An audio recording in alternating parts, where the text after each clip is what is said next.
उन्होंने फॉर्मेलिटी निभाया है दबाव में कि इनका जो भीड़ है कहीं आज ऑफिस घेर के ना हम लोगों को अंदर ही रख दे, इसलिए ये हमारा डेपुटेशन डीएमडीसी रिसीव किए हैं और वो बोले हैं कि हम आपका दाबी ऊपर महले आमी पहुँचे देव। वो उन्हीं बोलছেন ऊपर महले पहुँचे देवें। আমরা দীর্ঘদিন ধরে এই আন্দোলন চলছে। খড়গপুর শহরের জনগণ আজ অসহায়। খড়গপুর শহরের জনগণ বিভিন্ন রাজনৈতিক দলকে ভোট দিয়েছে, নির্বিচারে ভোট দিয়েছে। সমস্ত রাজনৈতিক দল আজ মানুষকে অসহায় করে দিয়েছে, সে ডান বাম নির্বিশেষে। আমার এই কথা বলতে কোনো দ্বিধা নেই।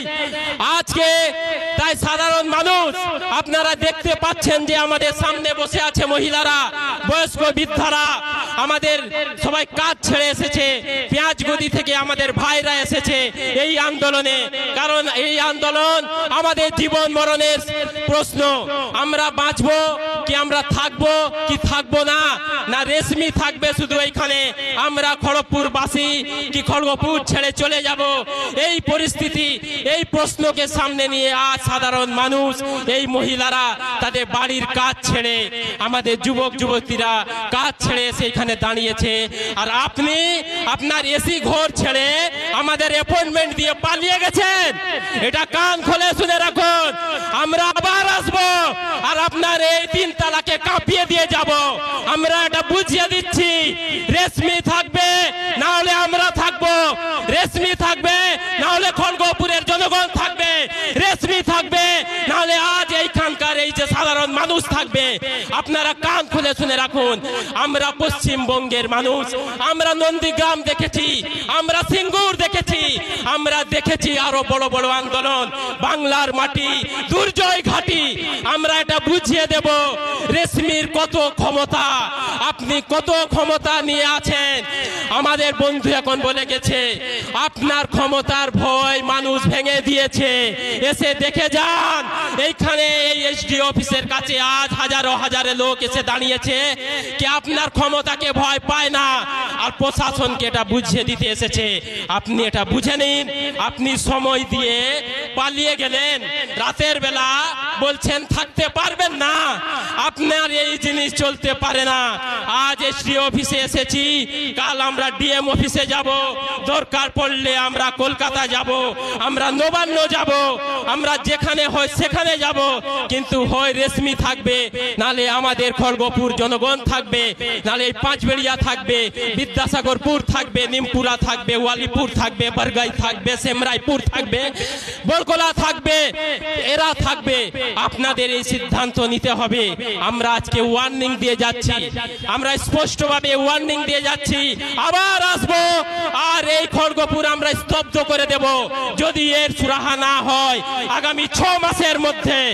আর আমাদের যে দাবি, আবার কান খুলে শুনে রাখুন, আমাদের দাবির প্রথম দাবি, আমরা নতুন করে কোনো কারখানা খড়গপুর শহর এবং গ্রামীণ সংলগ্ন এলাকায় করতে দেব না। ওয়ালিপুর মৌজায় যে নতুন কারখানা নির্মাণের আপনারা স্বপ্ন দেখছেন জনবসতির কাছে, আমরা এটা কখনোই মানব না। তার জন্য রক্ত দিতে হলে রক্ত দেব, জান দিতে হলে জান দেব, যা লাগবে তাই দেব, কিন্তু আমরা এ হতে দেব না। কান খুলে শুনে রাখুন, আমরা এখানে এসেছি তাই। আর আমাদের আরেকটা দাবি, যে নতুন যে সমস্ত কারখানা তাদের চলছে বেআইনি কারখানা, জমি মাফিয়া রেশমি, জমি মাফিয়া রেশমি, এই বেআইনি কারখানা থেকে যে দূষণ ছড়াচ্ছে যদি অবিলম্বে বন্ধ না হয় তাহলে কারখানা বন্ধ করব। আর আমরা একদিন এইখান থেকে যাব আর রেশমির কারখানায় তালা মেরে দিয়ে আসবো। আপনারা কান খুলে শুনে রাখুন, আমরা কাউকে ভয় পাই না।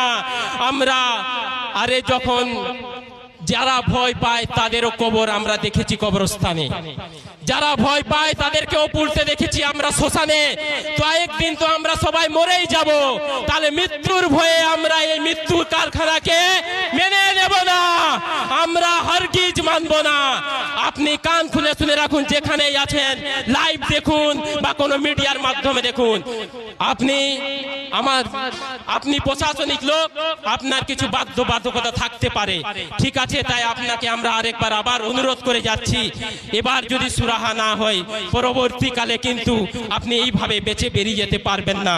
আপনার ওই 3টা গেট বন্ধ হয়ে যাবে, আর ভেতরে ততক্ষণ বন্ধ করে রাখবো যতক্ষণ না আমাদের দাবি পুরো আদায় হয়। तो हमारे दीर्घक्षण धरे वक्तव्य चलছে। मैं अपनी बात खत्म करने से पहले अपना 2 लाइन कहना चाहूंगा। जनाब वसीम बरेलवी साहब का, जो है तो सबके लिए हो, जो है तो सबके लिए हो, ये जीत हमारी है।